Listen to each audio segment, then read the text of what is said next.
Buenos días, hermanos. Damos comienzo con la reunión en esta mañana, con la escuela bíblica, así que privilegio que podamos poner este tiempo al servicio al Señor y sabiendo que conocer y entender a Dios es lo mejor que podemos hacer. Como dijo Jesús, el reino de los cielos consiste en esto, en entender y conocer al Señor. Así que hoy nos toca ver la quinta parte de la primera carta a los Corintios, así que los invitamos a que nos acompañen. En el capítulo 6, versículo 12, vamos a arrancar desde ahí, en esta mañana. El título de este taller es El cuerpo al servicio. Antes de arrancar oramos y leemos la palabra. Te damos gracias, Señor, por este tiempo que nos regalás, de poder entender, de poder conocerte, Señor, sabiendo que en vos está la sabiduría, Señor, que sobrepasa todo entendimiento, Padre, y te damos gracias porque podemos crecer en tu gracia, Señor, podemos amarte, Señor, y consecuentemente a eso podemos vivir una vida acorde a tu evangelio, Padre. Por eso te pedimos que en esta mañana nos estés abriendo, Señor, nuestro corazón, nuestro entendimiento, para que podamos entender, a pesar de nuestras debilidades, lo que vos tenés para nosotros en esta mañana, Padre. Y te damos gracias por este tiempo, en el nombre de Jesús. Amén. El versículo 12 del capítulo 6 de 1 Corintios dice: todas las cosas me son lícitas, pero no todas convienen.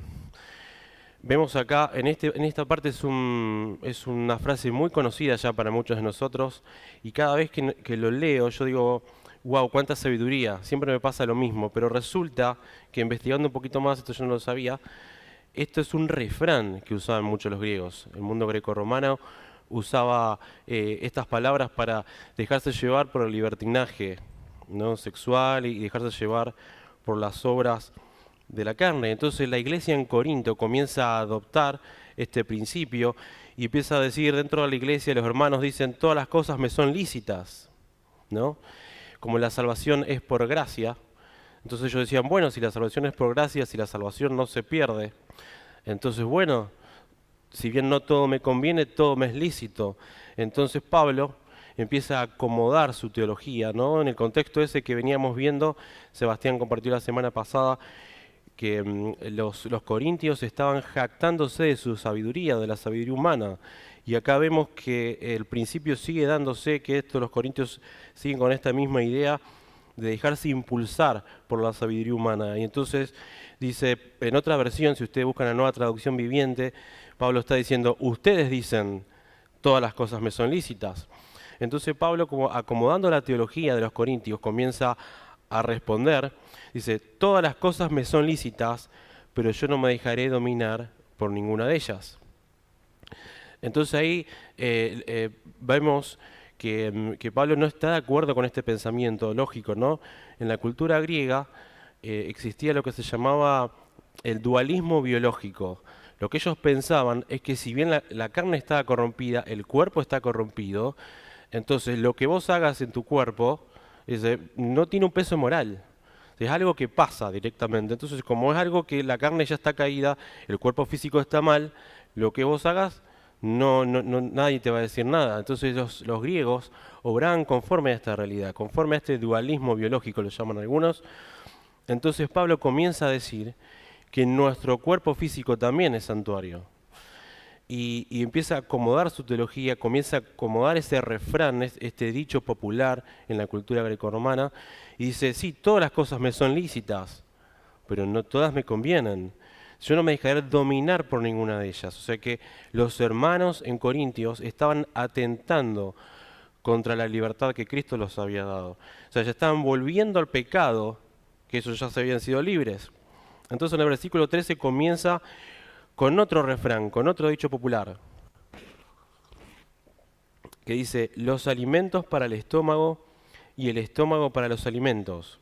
Este es otro dicho popular, otro refrán, donde los griegos lo utilizaban para dar rienda suelta a su libertinaje. ¿Cuál era la lógica, no? Se explica de sí misma, parece. Como los alimentos fueron creados para el estómago y el estómago para los alimentos, entonces demos rienda suelta a los placeres de la carne, a los deseos. Entonces la iglesia en Corinto comienza a meter esta sabiduría humana a la cual ellos estaban jactando. Entonces Pablo, hablando en criollo, dice una vez más, le da como esta vuelta de rosca y dice, está bien, los alimentos para el estómago y el estómago para los alimentos, pero a ambos lo destruirá Dios. O sea, una cosa como la otra perece. Entonces vuelve a decir, y el cuerpo no es para la fornicación. Ahí vemos que de manera implícita los corintios estaban tomando este principio para dar rienda suelta a los placeres sexuales, a las obras de la carne. Entonces dice, sino que para el cuerpo es para el Señor y el Señor es para el cuerpo, ¿no? Ahí como que le da esa vuelta teológica a este principio, a este refrán, a este dicho popular que los corintios tenían, venían diciendo dentro de la congregación. Es una locura.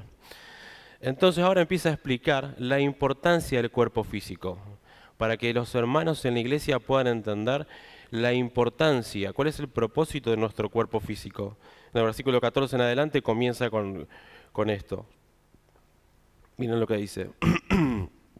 Y Dios, que resucitó al Señor, también a nosotros nos resucitará mediante su poder. Acá alude al cuerpo físico. Con el mismo poder que el Padre Celestial resucitó al Hijo, nosotros vamos a ser resucitados. Nuestro cuerpo físico va a pasar por otro proceso de transformación que es la glorificación. Dice, ¿no sabéis, versículo 15, que vuestros cuerpos son miembros de Cristo? Ahí da otro argumento. O sea que nuestro cuerpo en sí mismo va a ser transformado por un lado. El mismo cuerpo que tenemos ahora es parte del cuerpo de Cristo. Noten qué importante. Dice, quitaré pues los miembros de Cristo y los haré miembros de una ramera, de ninguna manera. Acá la imagen verbal es, ¿voy acaso a arrancar parte del cuerpo de Cristo, sabiendo que el cuerpo de Cristo es la iglesia, siendo Cristo la cabeza de la iglesia? ¿Acaso voy a desmembrar, voy a arrancar el cuerpo de Cristo para unir una ramera? Porque Cristo no tiene nada que ver con el pecado. Noten ahí cómo Pablo da la importancia del cuerpo físico, lo cual los corintios no lo estaban entendiendo. Versículo 16. ¿O no saben que el que se une con la ramera es un solo cuerpo con ella? Porque dice, los dos serán una sola carne. Pero el que se une al Señor, un solo espíritu es con él. Entonces, huid de la fornicación. Todo pecado que el hombre cometa está fuera del cuerpo, pero el que fornica contra su propio cuerpo peca. O sea que era muy común para los corintios tener esta idea, dejarse impulsar por la sabiduría humana, se jactaban de la sabiduría humana. Noten ustedes esta imagen, esta idea de la iglesia primitiva, en este caso de los corintios, que estaban diciendo dichos populares, refranes, y conforme a eso se estaban dejando guiar. Estaban dejando que las obras de la carne sean parte de la iglesia. Entonces acompáñenme a Romanos capítulo 5 para ver esto que dice Pablo y lo explica un poquito mejor. En Romanos capítulo 5, versículo 18, y vamos a seguir después con la carta. Romanos 5, 18, fíjense cómo Pablo explica este principio de la importancia del cuerpo físico. Por tanto, así como por medio de una transgresión vino la culpa a todos los hombres para condenación, así también por medio de un acto de justicia vino la gracia a todos los hombres para justificación de vida. Porque así como la desobediencia de un hombre, los muchos fueron constituidos pecadores, así por la obediencia de uno, los muchos serán constituidos justos.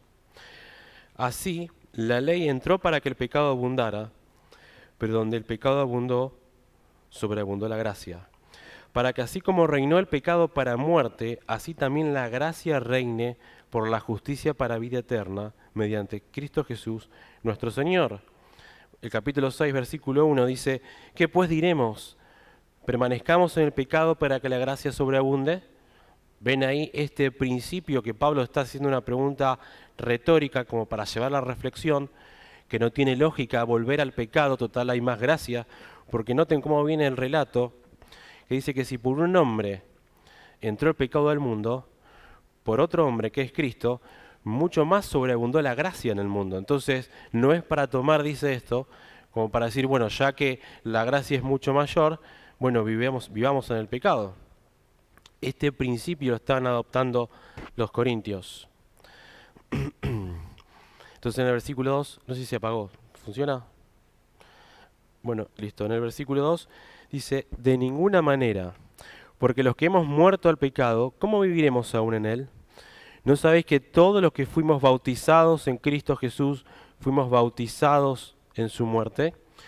En este capítulo vamos a ver un montón de veces la palabra muerte. Yo lo tengo entre 8 y 9 veces marcado acá. O sea que dice, porque los que hemos muerto al pecado, ¿cómo viviremos más aún en él? Este principio los corintios no lo estaban teniendo en cuenta. No estaban teniendo en cuenta que ya morimos al pecado. Entonces no tiene lógica que con nuestros cuerpos físicos, a lo cual estos hermanos estaban dejando de lado y dejándose llevar, de que ya morimos. ¿Cómo vamos a vivir en el pecado? ¿No sabéis, versículo 3, que todos los que fuimos bautizados en Cristo Jesús, fuimos bautizados en su muerte? Por tanto, fuimos sepultados juntamente con Él para muerte. Noten ahí, ya van 3 veces que repitió muerte por el bautismo, para que así como Cristo fue resucitado de entre los muertos por la gloria del Padre, así también nosotros andemos en vida nueva. Porque si hemos llegado a ser injertados en la semejanza de su muerte, también lo seremos en la de su resurrección. Sabiendo esto, que nuestro viejo hombre fue crucificado juntamente con él, a fin de que el cuerpo del pecado fuera desactivado.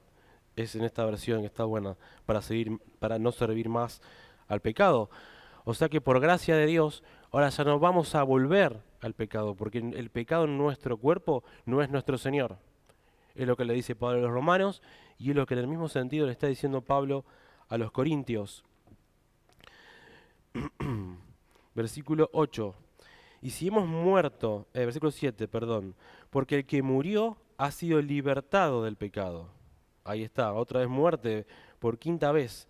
Y si hemos muerto 6ª vez con Cristo, creemos que también viviremos con Él, sabiendo que Cristo, habiendo sido resucitado entre los muertos, ya no muere. La muerte no es más nuestro Señor, porque en cuanto a que murió, al pecado murió una vez por todas, pero en cuanto a que vive para Dios vive, así también vosotros, consideraos muertos al pecado, pero vivos para Dios en Cristo Jesús. No reine pues el pecado en vuestro cuerpo mortal, que es donde queremos llegar, para que obedezcáis a sus concupiscencias, ni tampoco presentéis vuestros miembros como instrumento de iniquidad para el pecado, sino presentáis vosotros mismos a Dios como viviendo fuera de los muertos, y vuestros miembros de Dios como instrumentos de justicia, porque el pecado otra vez no se enseñoreará de vosotros, pues no está bajo la ley, sino bajo la gracia. Fijen ahí, el sentido del significado de la gracia de Dios no es volver otra vez al pecado porque la salvación es por gracia, sino como consecuencia o evidencia de la gracia de Dios en nosotros, uno no vive conforme a las obras de la carne o el pecado. Por eso otra vez en el versículo 15, ya terminando con esta parte, dice, entonces ¿qué? ¿Pequemos pues no estamos bajo la ley sino bajo la gracia? Que es lo que pensaban los corintios, de ninguna manera. ¿Acaso no sabéis que a quien os presentáis como siervos para obedecerle, siervos sois de aquel a quien obedecéis, ya sea el pecado para muerte o de la obediencia para justicia? Entonces, a lo que vos sirvas, vos sos esclavo de aquel. O sos esclavo de Cristo para justicia, o sos esclavo del pecado para muerte. Volviendo a la carta que nos tocaba leer hoy, el capítulo 6, versículo 19 vamos a leer. Corintios 6, 19.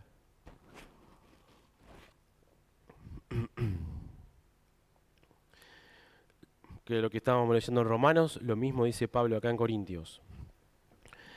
Dice, ¿no sabéis que vuestro cuerpo es santuario del Espíritu Santo que está en vosotros, el cual tenéis de Dios y que no sois vuestro?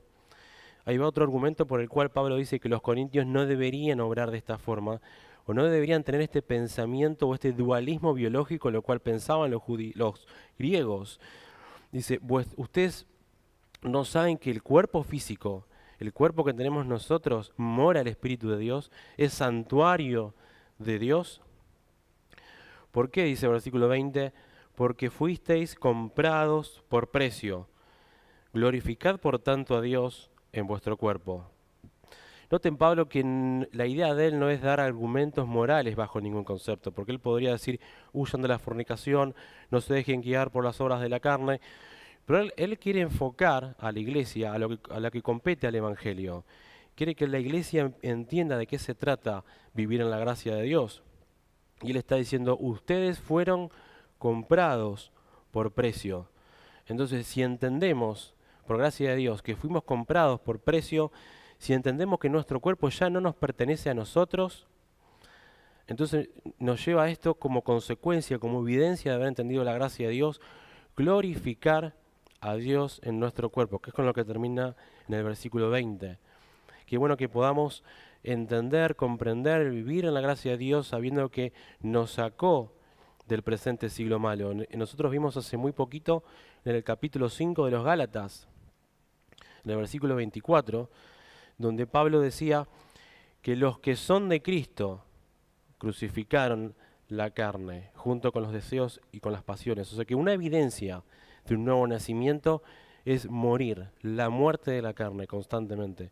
Y es lo que Pablo está diciendo acá también en Corintios. Como fuimos comprados por precio, entendimos la gracia de Dios, entendimos que nuestro cuerpo físico fue creado para que el Espíritu de Dios, el Espíritu Santo esté en nosotros, glorificamos a Dios en nuestro cuerpo. Entonces ya en el capítulo 7 vemos que Pablo sigue con la misma idea, pero desde otras perspectivas. Noten ahí que yo tengo un título acá en la Biblia que dice Problemas matrimoniales. El capítulo 7 de 1 Corintios es ideal. Nosotros siempre vamos, cada vez que yo quiero saber qué dice la Biblia sobre el matrimonio, busco en Google o en un diccionario bíblico a ver qué dice la Biblia respecto al matrimonio, y muchos versículos hablan acá de este tema. Pero si vemos un poquito más lo que habla el capítulo 7, es verdad. Vemos que en el versículo 1 dice que ahora, acerca de las cosas que escribisteis, comienza el versículo 1 del capítulo 7, o sea que la iglesia estaba llena de preguntas y a Pablo le escriben estas preguntas y Pablo comienza a responder. Entonces sigue con la misma enseñanza de glorificar a Dios en nuestros cuerpos, de servirle a Él, de amarle a Él, entendiendo la gracia de Dios, pero ya desde una perspectiva más dinámica, si se lo quiere, y más práctica. Vemos que acá en este capítulo no solo está hablando de los matrimonios, sino que también habla de los solteros. Y esto es interesante porque de los 40 versículos que aparecen acá en el capítulo 7, yo tengo anotado 14 versículos van dirigidos a la soltería. Y si hablamos en términos porcentuales, estamos hablando del 30% del capítulo está hablando de la soltería. O al menos las respuestas van dirigidas a los solteros. Y es un montón. Entonces yo no sé si como título pondría problemas matrimoniales o soltería o esclavitud, porque incluso las respuestas que Pablo da acá va dirigida a hermanos que todavía estaban en esclavitud. También va dirigida a las viudas. También va dirigida a los hermanos que estaban circuncidados, a los hermanos que no estaban circuncidados. Entonces en este ping-pong de preguntas y respuestas, a la cual justo hablábamos con Seba, dice, a mí me suena este capítulo como si fuera una rueda de preguntas. ¿Vieron en un taller, en un congreso, que a veces hay espacio para las preguntas? Bueno, esto es como que si la iglesia en Corinto hubiera mandado la carta y Pablo comienza a responder, bueno, a los que me preguntaron los matrimonios, que su cónyuge es cristiano, esto y esto. Al matrimonio que su cónyuge no es cristiano, esto y esto. A las viudas, a los solteros, a los que son esclavos, a los que están libres, a los que son circuncidados, a los que no. Y vemos que Pablo usa a todos estos hermanos de la iglesia, va respondiendo todo lo que ellos están preguntando y va siguiendo una línea para llegar a lo que él quiere enseñar a la iglesia, que es lo mismo que acabamos de leer en el capítulo 6. Pablo sigue con la misma línea. Así que vamos a leer. Dice, ahora acerca de las cosas que escribisteis, bueno es para el hombre no tocar mujer, pero por causa de las fornicaciones cada uno tenga su propia mujer y cada uno su propio marido. El marido cumpla con la mujer lo debido y asimismo también la mujer con el marido. La mujer no tiene potestad sobre su propio cuerpo, sino el marido. E igualmente tampoco el marido tiene potestad sobre su propio cuerpo, sino la mujer. No os privéis el uno al otro, excepto de común acuerdo y por algún tiempo para dedicaros a la oración. Luego volved a juntaros para que no os tiente Satanás a causa de vuestra incontinencia. Pero esto digo como concesión y no como mandato. Quisiera más bien que todos los hombres estuvieran como yo mismo, pero cada uno tiene su propio don de Dios, uno de una clase y otro de otra. Digo pues, versículo 8, a los solteros y a las viudas, bueno les fuera si permanecieran como yo. pero si carecen de dominio propio, cásense, porque mejor es casarse que quemarse. El tiempo apremia, estamos muy sobre la hora, así que no nos vamos a detener mucho, pero noten en los primeros versículos donde vemos que la responsabilidad del matrimonio es de ambas partes, tanto de la mujer para el hombre y del hombre para la mujer, cuando en la cultura grecorromana e incluso en la judía pareciera que la mujer solamente tenía la responsabilidad sobre el hombre de atenderlo y el hombre no tenía ese mismo sentido de responsabilidad en el matrimonio. Lo que hace el apóstol Pablo es poner el mismo nivel la mujer del hombre, cuando en la cultura grecorromana esto no existía. Entonces Pablo dice ahora, pero esto lo digo como concesión a lo que va a decir ahora, no como mandato. Quisiera más bien que todos los hombres estuvieran como yo mismo, pero cada uno tiene su propio don de Dios, uno de una clase y otro de otra. Digo, pues a los solteros y a las viudas, bueno les fuera si permanecieran como yo. Pero no explica Pablo acá en primera instancia por qué Pablo está pidiendo o está aconsejando, dice como concesión y no como un mandato, de que se quedaran así como Pablo. Hasta ahí, ¿por qué Pablo estaría pidiendo ese tipo de consejos? ¿Cuál es la idea de decirle a los hermanos en Corinto que se mantengan así sin casarse? Pero más adelante lo va a explicar. Noten en el versículo 10. Ahora empiezan las preguntas a direccionarse a los casados. Y a los que se han casado, ordeno, dice, no yo sino el Señor, que la mujer no se separe del marido.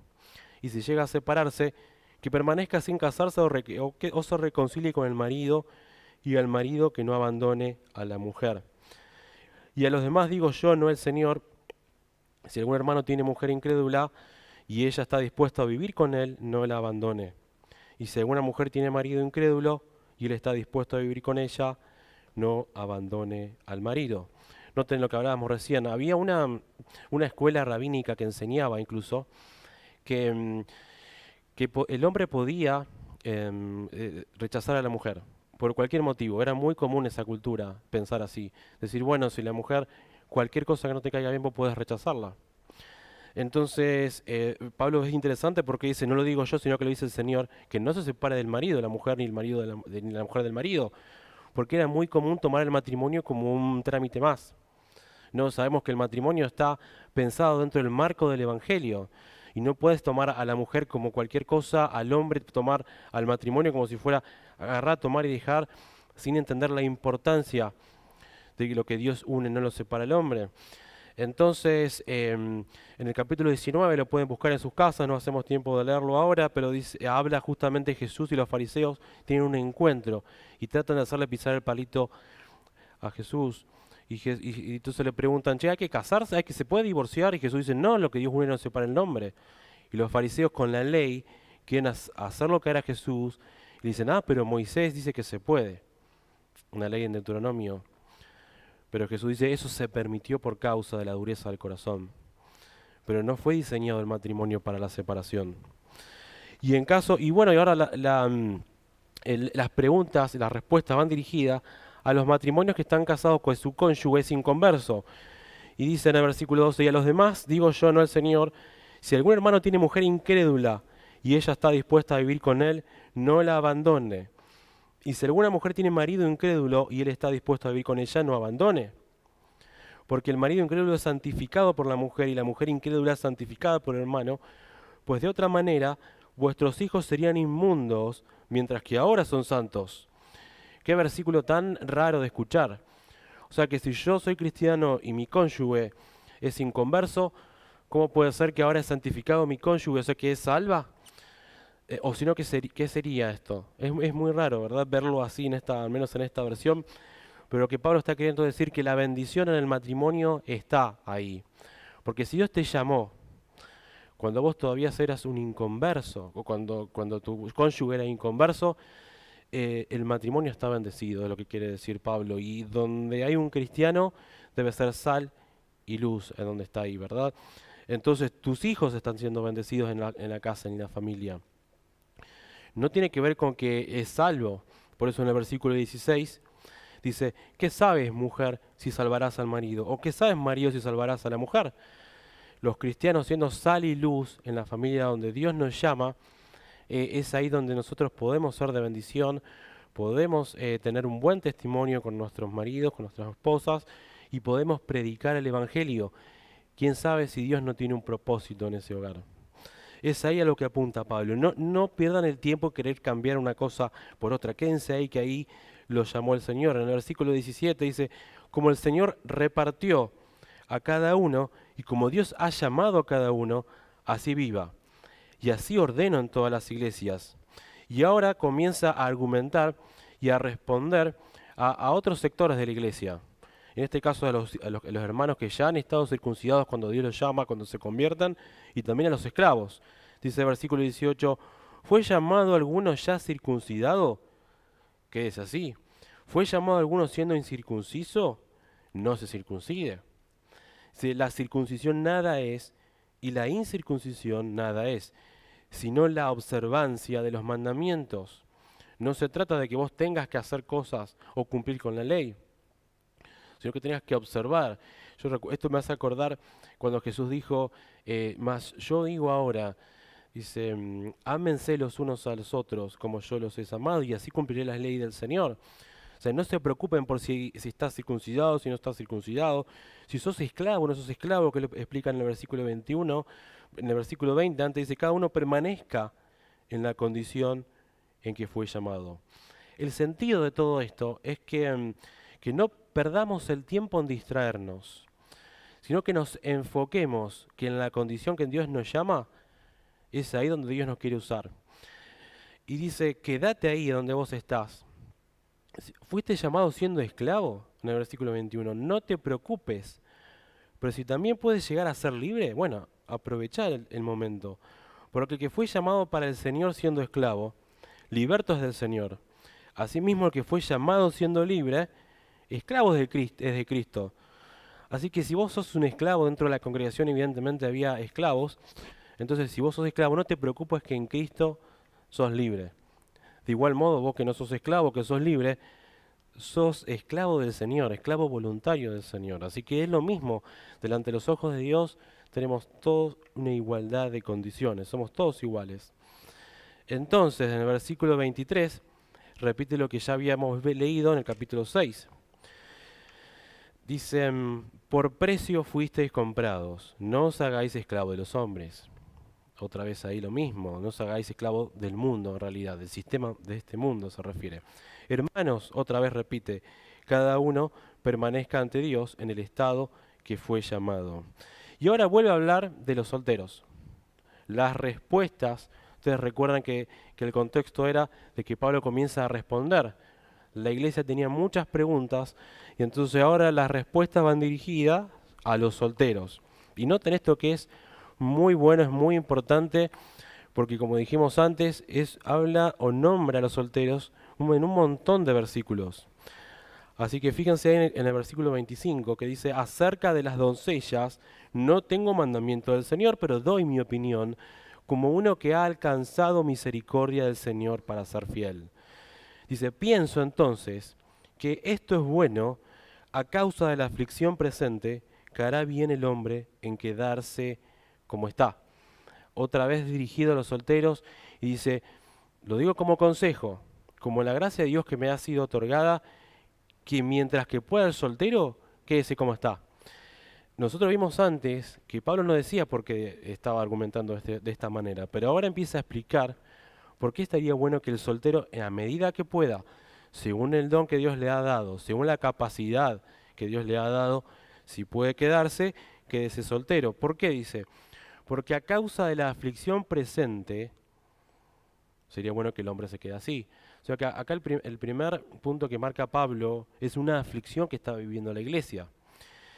Si ustedes recuerdan, cuando Pablo escribe esta carta, en realidad esto es algo histórico, apenas 10 años después comienza la persecución de la iglesia por parte del Estado.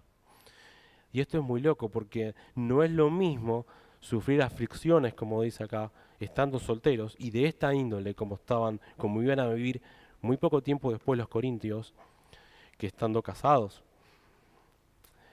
Ustedes recuerdan que estaban los circos romanos, que tiraban a los cristianos a los leones, se los comían, los prendían fuegos en vida, todas estas atrocidades eran tremendas. Imaginan ustedes que pasar lo mismo, pero con tu esposa, con tus hijos, ver a tu familia en este estado.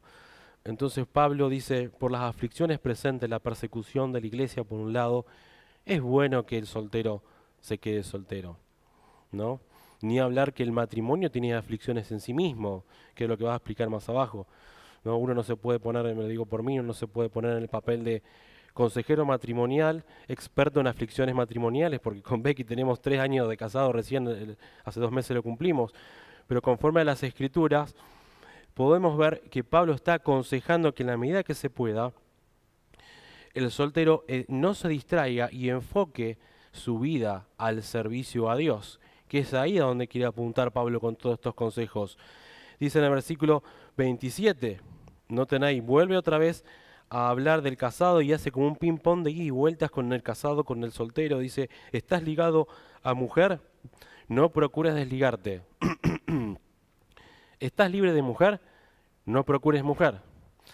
Pero también, si te casas, no pecas, y si la doncella se casa, no pecó. Pero los tales tendrán aflicción de la carne, y yo las quisiera evitar. Noten ahí. Pero ¿qué tipo de aflicción? Entonces pareciera que Pablo estuviera en contra del matrimonio. ¿Cómo puede ser que Pablo esté aconsejando que no se casen? Esto es raro, ¿no? Ahora lo vamos a seguir viendo más abajo. Dice, versículo 29, pero esto digo, hermanos, el tiempo se ha acortado para que los que tienen mujer sean como si no lo tuvieran, y los que lloran como los que no lloran, y los que se regocijan como los que no se regocijan, y los que compran como los que no poseen, y los que disfruten este mundo como los que no lo disfrutan, porque la apariencia de este mundo pasa. Está diciendo, no pierdan el tiempo en las cosas del mundo.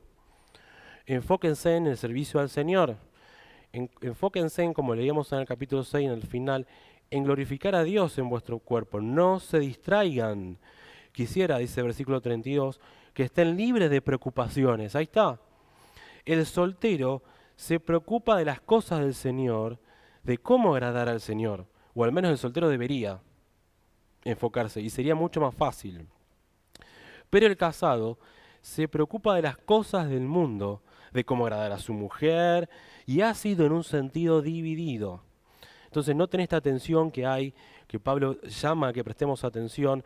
Los casados a veces se va por el otro lado y estamos pensando siempre en nuestra esposa, en nuestros hijos, en nuestro trabajo, en nuestros viajes, pero a veces nos olvidamos del servicio al Señor. Después está la otra parte, ¿no? Esa tensión que va para el otro lado en decir, bueno, a veces están los matrimonios que piensan en el servicio a Dios, en su ministerio, y se olvidan que Dios le ha dado una familia a la cual pastorear. Entonces, que el Señor nos dé la sabiduría, Pablo está diciendo, para enfocarnos en servir al Señor con nuestra esposa y con nuestros hijos. Ahora bien, el soltero corre con ventaja. Es muy bueno porque el soltero no tiene que estar pensando en su cónyuge, en sus hijos. El soltero debe estar enfocado constantemente en la santidad y en el servicio a Dios. Por eso dice en el versículo 33, pero el casado se preocupa de las cosas del mundo, de cómo agradar a su mujer, y ha sido dividido. La mujer no casada vuelve otra vez a los solteros. Fíjense la cantidad de veces que es nombrado o las respuestas van dirigidas a los solteros. Dice, la mujer no casada y la doncella se preocupa ¿de qué? De las cosas del Señor. ¿Con qué propósito? Para ser santa tanto en el cuerpo como en el espíritu, pero la que se casó se preocupa de las cosas del mundo y de cómo agradar a su marido. Entonces noten ahí esta tensión a la que Pablo al final quiere llegar y quiere explicar que Dios te llamó donde a vos Dios te llama, en la condición que a vos Dios te llama, con un propósito claro, que es glorificar a Dios en nuestro cuerpo, que es el título del taller de esta mañana.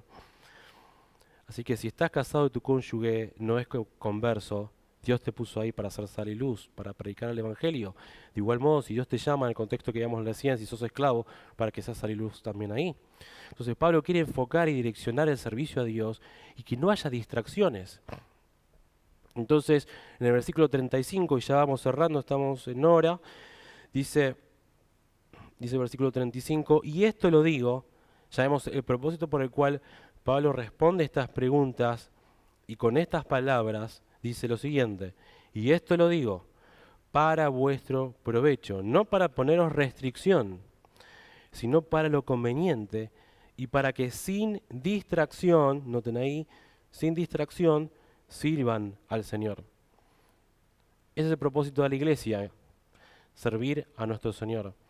Así que si estás soltero y estás pensando, uy, cómo me gustaría estar de novio, cómo me gustaría proyectar un matrimonio, tener mis hijos, servir al Señor, ¿no? Que una vez piensa así, no, yo lo he pensado, cómo me gustaría servir con mi esposa, con mis hijos, que es verdad, es lo mejor que puede pasar, proyectar el servicio a Dios con tu esposo, con tu esposa, pero si estás soltero, más en los jóvenes, no estés esperando a servir al Señor estando casado, todo lo contrario.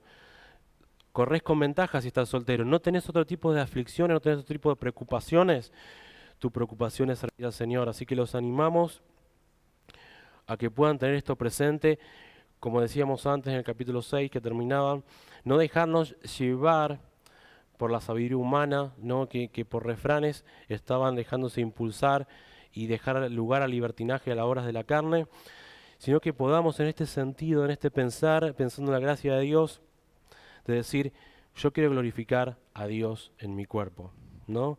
Y no distraernos, que a donde Dios nos llama es ahí donde debemos trabajar. Así que terminamos por hoy, oramos y damos lugar a los niños. Señor, te damos gracias por este tiempo, te damos gracias porque somos parte de la iglesia, somos parte del cuerpo de Cristo. Te damos gracias, Señor, porque nos das el privilegio de poder servirte.